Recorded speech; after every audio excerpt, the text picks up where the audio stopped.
I met our next speaker a couple years ago at ShmooCon when she was presenting the RFID Guard Bunny project. It's an active protection against someone trying to sniff your contactless cards like credit cards. And what it does is it detects when a reader's trying to read that contactless card and messes with the data stream that gets sent back. It's really innovative and goes a lot further than the commercial products that have been available, and it's open source, so you can grab it, take a look at it. But she's super well known for spoofing GSM cellular antenna, and when this was demonstrated back in 2010, doing it at the price point of $1,500 was basically unheard of. So really amazing leaps there.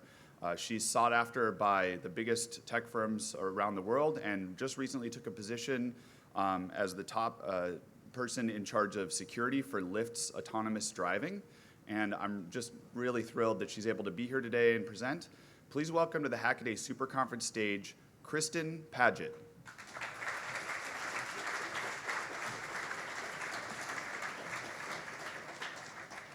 Hello, everyone. So, we're going to talk about some IoT security. Not your normal talk. We're going to talk about 3 devices. One of them has been redacted. I made a deal with the vendor that they'd patch it in exchange for no zero-day being dropped. So we're going to talk about each of these 3 devices. I'm going to walk you through an attack scenario. So each of these I've compromised in some way, and I want to walk you guys through it. But we're not really interested in what the vulnerabilities are, in what the fixes are. That's kind of obvious stuff. What I'm more interested in, and what I want you guys to take away, is what are the universal laws of IoT security? So in each of these scenarios, as we're going through it, have a think about like what you think the universal laws are of security that were broken in order to compromise this device. And then once we've walked through the scenario, we'll throw it open and have a little discussion on each one. So the 3 devices we'll talk about, some kind of app-controlled lights. Like I said, they'll put new firmware out in 3 weeks. I won't drop zero-day. It's a good deal. Amazon Dash. Raise your hand if you've ever hacked on an Amazon Dash button. Okay, well, one of the most common techniques for Amazon Dash is to put it on your network, listen for its MAC address, and then just listen for that MAC address, and you know the button's been pushed. We're going to go way deeper than that. We want to do much more with this device, so we'll compromise some other avenues in it. And then finally, I want to talk about an LTE eNode B, effectively a 4G cell phone tower that I bought at DEF CON. Completely legitimately, I promise. It's all legal. Like I said, as we're going through, it's perfectly fine to point and laugh. Some of these bugs are ridiculously bad, but we're trying to use this as a learning opportunity. So don't think so much about the bugs or about the fixes. Think about the universal laws of security. I'll have some examples for what I think the laws are, but I'm not smart enough to claim to know all of them, so I'm expecting you guys to come up with some that I didn't think of. Okay, so Wi-Fi connected app-controlled lights. You take a light bulb and you put an antenna on it. Why you would want to do this is beside the point. I've learned with IoT, you don't ask why. They want to put your toothbrush on the internet, and it's a thing. It's just the way it is. So we have these lights, and we're going to assume that we've done a standard IoT provisioning dance. So the thing puts up an access point with a ridiculously weak token password. These things are all weak. They're all stupid. You ignore the fact that it's a ridiculously insecure Wi-Fi network, and you connect to it anyway. Your app finds your device, you get prompted for your Wi-Fi credentials for your home network, and you ignore that little bit of cognitive dissonance that says I'm connected to an insecure Wi-Fi and I'm about to send my main Wi-Fi credentials over it. You just ignore all of that. You happily provide it your credentials. It reboots, it's in your Wi-Fi's, it just works. You have fun with your blinky lights, you get bored, you put them away. This is the situation I was in. They were provisioned, and then I kind of needed to pull some things out for a talk at Hackaday. So I'm like, okay, these lights were interesting, I remember, but I know nothing about them. I don't know the passwords, I don't know anything. I guess I've got to hack into these things again. So the first observation was that it's on my Wi-Fi, like it's connected to my network, but it's also got its own access point standing up. And the name of the product and its MAC address kind of stands out when you're scanning for Wi-Fi. So yeah, that kind of was fairly obvious. And then, not remembering any passwords, obviously the first thing you do is type it into Google. And in this case, you don't actually have to click any links because it's in the preview text for the first link. So, okay, we have the password, we're in the Wi-Fi, what do we do next? Well, wonder if it has a web server. These things all have, everyone has a web server these days. You've got to have a web server, and lo and behold, it does. So this is kind of the standard landing page on the thing, and the part that's particularly interesting on this screen is right in the middle where it says UART Wi-Fi module. Well, we'll come back to that. But for now, we just kind of click around and, oh, we go to the AP settings and, oh, look, that's the SSID with the product name that we've blanked out. And at the bottom, that's the passphrase for their crappy Wi-Fi. Okay, fine, whatever. Let's try STA settings, because if AP is access point settings, maybe STA is station settings. And that's my Wi-Fi password. Thanks for that. So the thing just happily gives out passwords to anyone that asks for them. It's great, nice and secure. The UART that I mentioned, if we come back to that, I don't have screenshots of it, but it allows you to upload firmware to the device. It allows you to reroute traffic. It allows you to recover Wi-Fi credentials in other ways. So yes, it does deserve the big, giant, pink Comic Sans pwned. Absolutely taken over this device. So, okay, they've got a bunch of dumb vulnerabilities here, but like I said, we're not interested in the vulnerabilities, we're interested in the laws of security. So, without saying, you know, this is broken, go fix that, what's a good law of security that you can think of that was broken in order to allow this chain of attacks? Anyone? Don't use standard stuff. That's a good one. Don't use default credentials. Yes. Any more? Common sense. Universal truth right there. I'm still waiting for someone to suggest don't fuck it up. Any more?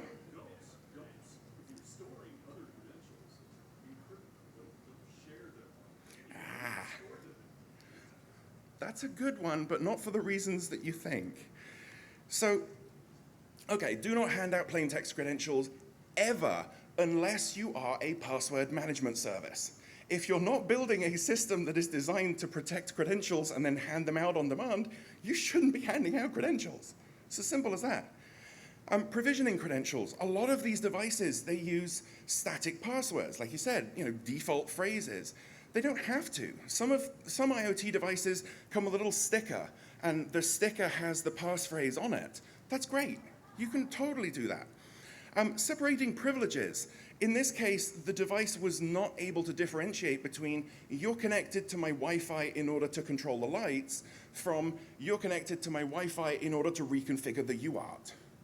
So no privileges possible. So at the very least, you've got to think in terms of people who use it versus people who run it. Don't bridge connections, use as few connections as possible. Again, universal truths. If you don't need that provisioning SSID anymore because you've connected to someone's Wi-Fi, take it down. It's all attack surface. Now, encrypt data in transit, encrypt data at rest. Hands up if you think that these two are good things to do in this type of scenario. Okay, if you have your hands up, you are wrong. Here's the thing.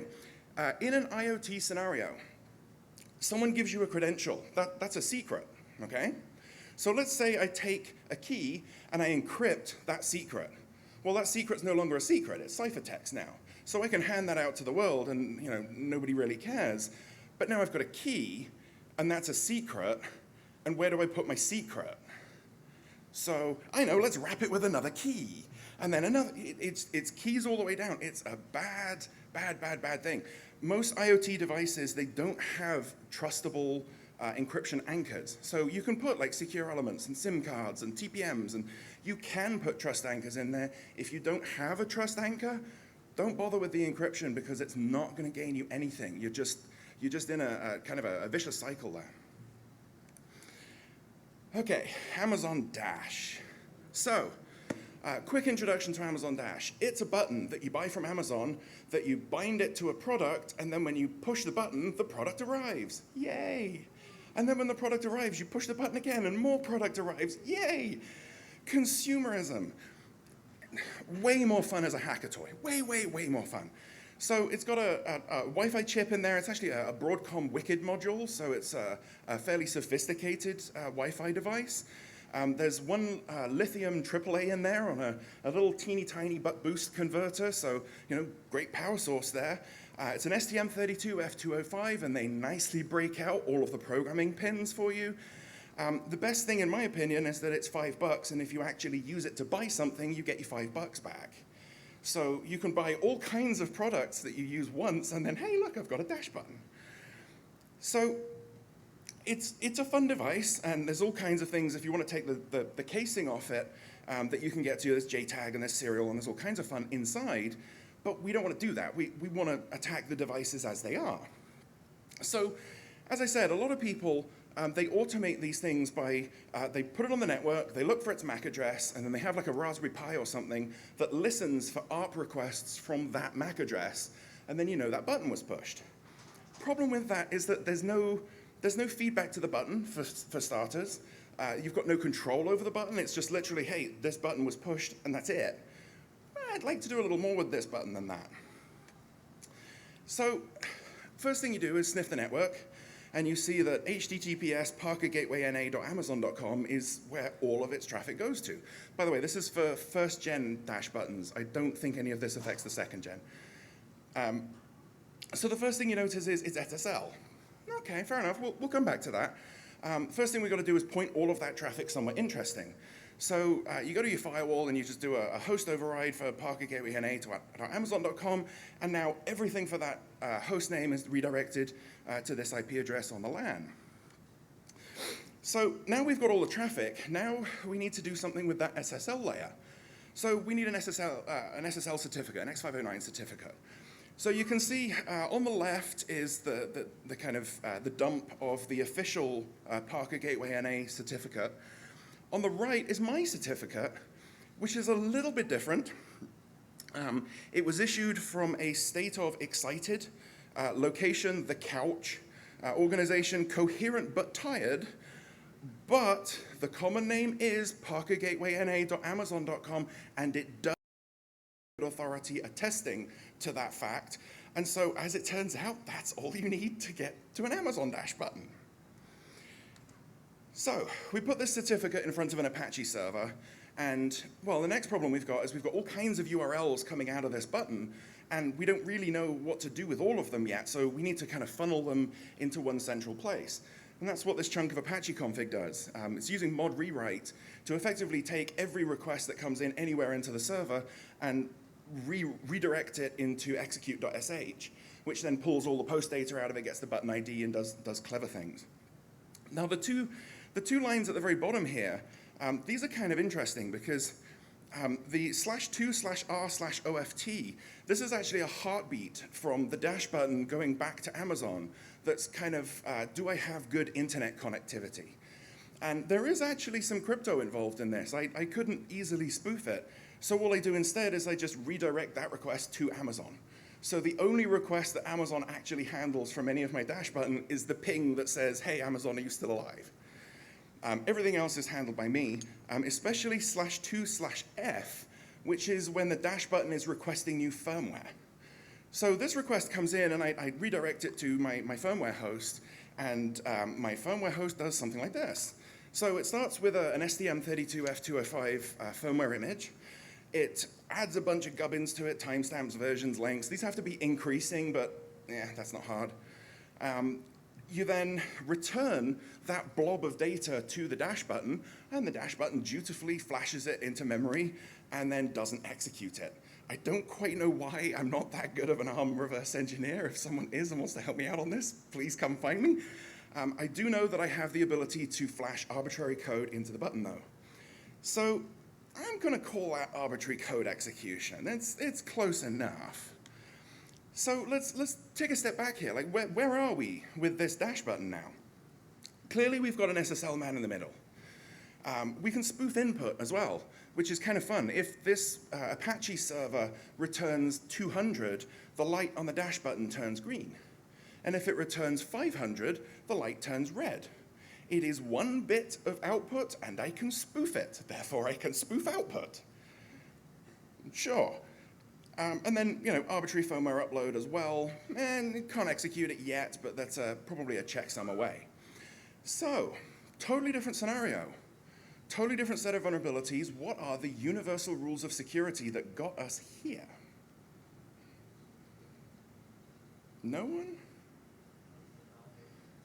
Say again? Certificate validation, yes. Raise your hand if you think you know how to verify an X509 certificate. I am so glad no one raised their hands because you would have all been wrong. X509 is horribly, horribly complicated. My first rule is you don't know how to verify X509. Just accept it, use someone else's code, it won't hurt that much. Another thing that you might not have actually noticed on these, all of these certificates expired in 2015. And in actual fact, if I give the dash button a current certificate that is valid now, it'll reject it because it expects the certificate to have an expiry date in 2015. So what does this mean for your security? Well, I guess now you need every X509 certificate to expire in 2015, or everything gets locked out. This is the thing. Either you need a way to refresh your keys and update things like CA certificates, or you're gonna get locked out when it expires. Or, like Dash, when it expires and you get locked out, you have to drop all of your security in order to cope with the fact that you've now got a bad certificate. Certificates are hard. PKIs are hard. Don't use them if you don't have to. And for heaven's sake, don't ever try and validate X509 on your own. Something else that's a more subtle rule with this one, if you only have one layer of trust, then every vulnerability is a root vulnerability. So in this case, the only layer of protection that the dash button has is that SSL certificate. And if you can break that SSL certificate, well, now you've got input spoofing, output spoofing, sniffing, firmware upload, absolutely everything. You've got complete control over that device with any vulnerability that you might ever find in its X509 parsing, because that's all the security it has. So layers are good. Okay, LTE eNode B. Yes, it was bought from a reputable seller. You'd be surprised how many people check the antennas on the roof when I mention I have my own base station. Okay, so it's a cell phone tower, in essence. The eNode B is the part that has the antennas on one side and the backhaul on the other side. So it's not kind of a core network. It doesn't hold the authentication databases or the location registries or anything like this. It's just data comes in Ethernet, data comes out radio. These things have fairly long lifetimes. Radio access technologies, or RATs, they evolve fairly quickly, and carriers don't like buying new equipment every time a new RAT comes along. So they make these things upgradable. This thing is the biggest, baddest software-defined radio I've ever come across in my life. It's huge and powerful. And in fact, it has both LTE and WiMAX firmware on it. So, these things are designed to be out in the field for 10 years, maybe. They have long lifetimes. Carrier-grade chassis and engineering. Who's ever worked with carrier-grade equipment? Yeah, not so many. So the basic rule of thumb is you get home equipment, and then commercial equipment is kind of a step up in terms of scalability and manageability. And then you go from commercial to enterprise, and enterprise is massive scalability and lots and lots and lots and lots and lots of manageability. To go from enterprise to carrier, you bump up the robustness again. So this thing is designed to be indestructible. Reliability is king when you're running infrastructure. So how does this interact with security? Like, if your number one priority is reliability, security might get in the way of that. So this is what the thing looks like, at least on the inside. This was the first time I booted it up. You'll see on the left-hand side is the high-power RF and power supply. On the right-hand side is the logic board, the high-speed interfaces, and then at the top is the low-power RF. You'll see I've got the low power all terminated out because I didn't want to go transmitting on random frequencies that the FCC would get upset with me again. And Serial ports were kind of easy. When I bought the thing, it came with a cable plugged into one of the serial ports. So easy enough to reverse engineer that, make a bunch more up, because there's 4 of them. And then Ethernet ports, there's 3 for backhaul, there's an SFP, and then there's some kind of management interface. So I connected all the interfaces, put sniffers on everything, listened in, even hooked my oscilloscope into one of the serial ports so I could get the baud rate from that if I didn't guess it right. And it turns out that one of the serial ports gave me the system boot spew. So what I want to do is, as I was looking at this thing booting, just watching it boot, there was one line that particularly stuck out to me that said, hey, this is a vulnerability and you can completely compromise the system through this, guaranteed. So what I want to do is just put some boot spew in front of you guys and see if anyone can spot the vulnerability.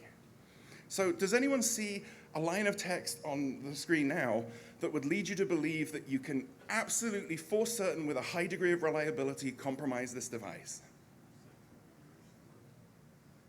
Say again? Reset the configuration word? Yeah, maybe. I'd argue that's not easy root. That might get you kernel. No? Okay. Anyone?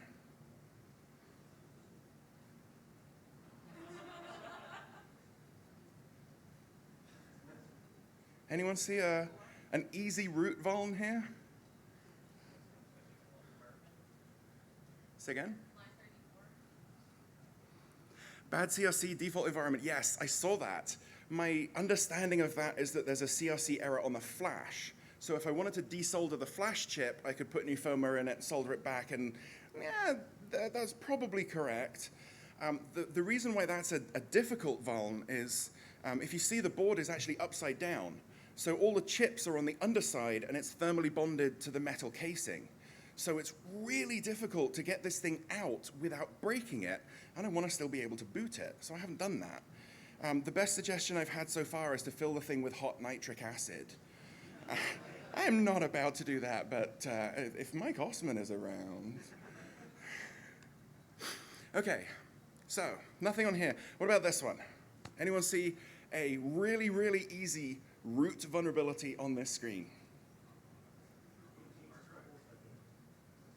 Say again? Good call. So, what this is, the most common bootloader that you will encounter is a system called U-boot. What this line is it's U-boot saying, hey, you've got 5 seconds to get into the bootloader and change how this device boots. Okay? Might not sound like much, but then you can do this. So, what I'm doing here is the bootarg's environment variable in U-boot is passed to the kernel at boot time. And so what I'm doing is I'm adding an additional kernel parameter saying, instead of running the init process to start the system from user space, just start bin.sh instead. Okay? So literally, you get the kernel boot spew, and then it just drops you at a shell prompt, and you have root.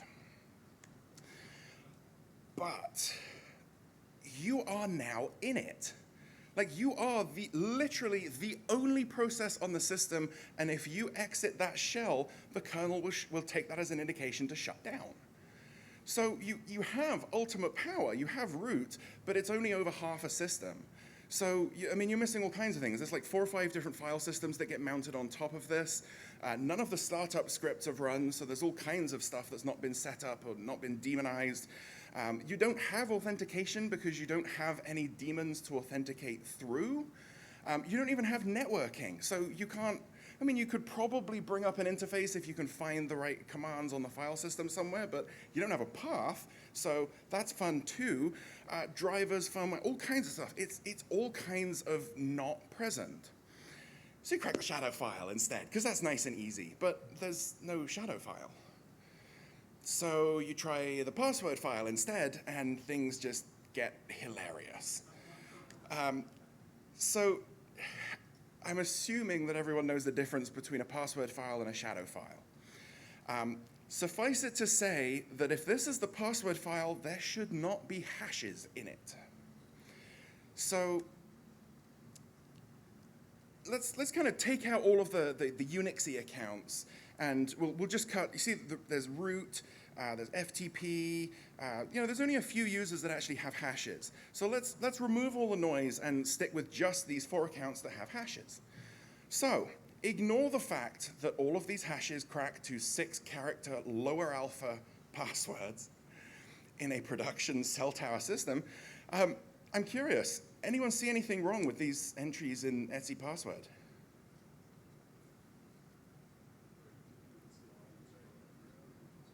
Yes, there are 4 user accounts here, and 3 of them are UID 0, aka root. So at one point, for some reason when I was cracking these, the root password was particularly stubborn, like it just didn't want to go through my cracker. So I ended up with the FTP password, which if you look, it doesn't actually have a shell defined. So not quite sure what's going on there. We'll come back to that. I cracked the user password so I could log in a terminal. And I cracked CLI user, which is a root account, but it's got this weird client interface thing for its shell. So I had an FTP password, which is root, a user account, which allows me onto the system, a CLI user password, which is also root, and yet I couldn't compromise the actual system because this FTP doesn't have a shell defined. Well, it turns out if you don't have a shell defined, you can still log in. You just have to do it through SU. So here I log in as the user, and then I SU to the FTP user, and it's like, oh, fine, you've already got a shell defined, you've got an environment, well, I'll hand you those privileges. If you log in as FTP at a prompt, access denied, can't execute a shell. So at this point, the system is fully booted, and through a combination of 2 accounts, I now have root on a fully booted system. Okay? So, what rules were broken? Don't sell one to you. Yes, selling anything cellular to me is always a bad idea. Come on. Say again? Well, running processes with root privilege if you don't need it, I guess you could argue that, because this CLI user is running as root for a limited shell, so chances are that limited shell could just be, chmod plus S and solve all the problems. Yeah. Any more? Say again? Yes. Insecure bootloaders. You would be shocked how often otherwise tightly locked down IoT devices have little touch points on the PCB labeled TX and RX, and through them you can get into the U-boot shell and just do this. Like this is shockingly easy to do on so many devices you wouldn't believe it. So yes, lock down your boot process. At the very least, remove that prompt that says, hey, you've got 5 seconds to root me. Like, come on, at least take that away. I mean, you can still get around it even without that delay, but you can secure the boot process in all kinds of ways. If you're on x86, you can use a TPM. TPMs are pretty versatile. They're just little modules that you dunk into a connector on the motherboard. For other embedded systems, it gets difficult. It depends how you're loading your firmware. What you can do, though, is take smart cards or secure elements or things like that and have your firmware off-board that gets run through the secure element before being run on the chip. So it's kind of a runtime load rather than a flash device. But you can get some pretty tight firmware security, especially on the boot process, through that kind of technique. Any more? Yes, don't use static passwords. I don't think I actually gave away what the passwords were, but yeah, they were stupid. They included the system name as 3 of the characters, so. No more guesses? So I think the only 2 that you guys didn't get, protect your consoles. So, like I said, it is so common to see these IoT devices with TX and RX on the board, and that's it. It's yours. You can do what you like with it at that point. U-boot can quite happily mount a file system from a USB key, flash a file off it into the main image of the system. So, you know, really, if I can get to that console, you're toast, 9 times out of 10. And then understand your security mechanisms. I am willing to bet that whoever removed the shell from this FTP account thought that that would stop the account logging in altogether. And it doesn't work. Etsy password is a bad security mechanism at best. Something else that they did wrong in here that I didn't highlight was, if you look at the root user and CLI user hashes, they all start with $1. That means they're salted hashes, which is, as everybody should know, you should always salt your hashes. The FTP account does not have salt in it. So that's straight MD5. You can just throw that into a rainbow table, and it'll crack that in about 5 seconds flat. So yeah, if you're going to build these kinds of devices, understand what it is that you're doing. You know, don't just depend on the fact that you've removed the shell and you think that's good because it doesn't allow you to log in. Actually make sure that, you know, in all of the various scenarios that mechanism works. That's it from me. Any questions? Yes. I guess I had this question actually as soon as I saw what the talk was. So on the website, since CRAP was like the CRAP is released for the WPA2, how do you think that's going to affect security for, you know, IoT devices? Yeah, that's what you're looking to do. Like, what do you think people are going to do there? So just to repeat the question for everyone who didn't hear, what do we think the WPA2 vulnerability will do to IoT devices? In 2 words, fucking nightmare. Basically, you can patch against this WPA2 thing, but you have to patch. And given that the problem with the vast majority of IoT devices is that they don't get patched, we're going to be bitten by this for a long time to come. I think fixing it on the access point solves a lot of it, but yeah, this is going to be a problem for a good long time. Yes?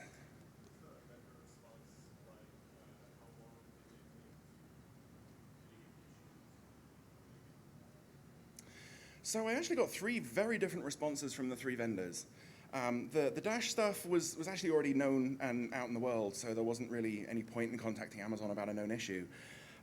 The lighting stuff, there was actually a little bit of confusion over who owned the product. Like, there was 2 companies cross-licensing each other's brands, and there was some confusion there. But once they figured that out, they were like, oh yeah, we really want to fix this, 3 weeks. I'm like, wow, for a product that you haven't even sold for 2 years, that's fairly impressive. So, I mean, they were fairly good. You know, they were nice enough to patch, so I thought, you know what, I'll do you guys a favor with the slides. The eNodeB, I've contacted the vendor half a dozen times, and they've yet to return an email, so. Yes? Isn't one of the issues in the case of carrier-grade equipment, you know, the fundamental thing about security is who are you protecting against? Now, surely carrier-grade equipment, they probably didn't even think that someone like you, like taking this thing apart on your desk and cracking it. Is that a fundamental problem? That's one of the problems, yes.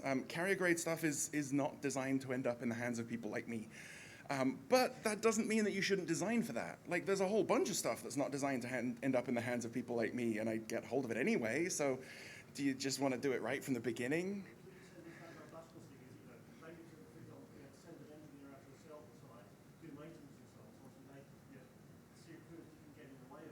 Yes, I think in particular the bootloader vulnerabilities were a maintenance thing, because that's how you switch between the LTE firmware and the WiMAX firmware. So if it's field upgradable by just adding a new firmware image and switching U-boot into the new mode, well, now you need U-boot access in the field, and you've got a problem. Yes? Just sort of something to his question.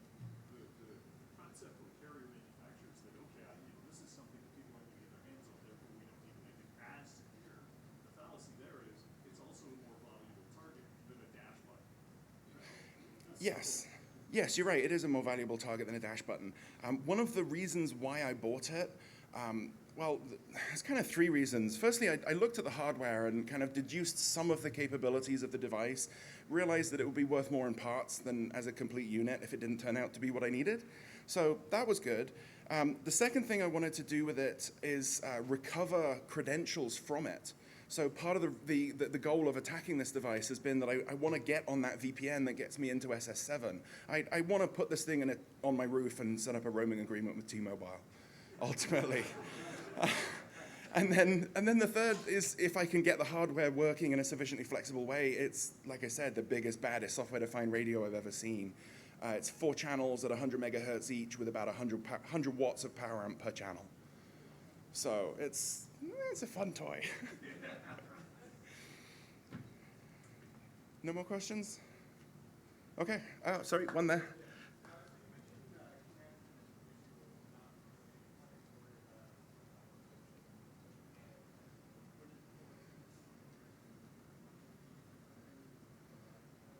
Can you say the second half of that? I didn't quite hear you.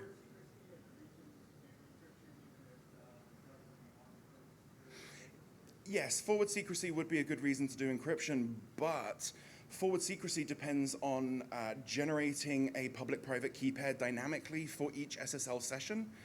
That's a problem on an embedded device. Some of these things take 10, 15, 20 seconds at least to generate key pairs. So PFS is very difficult in that environment.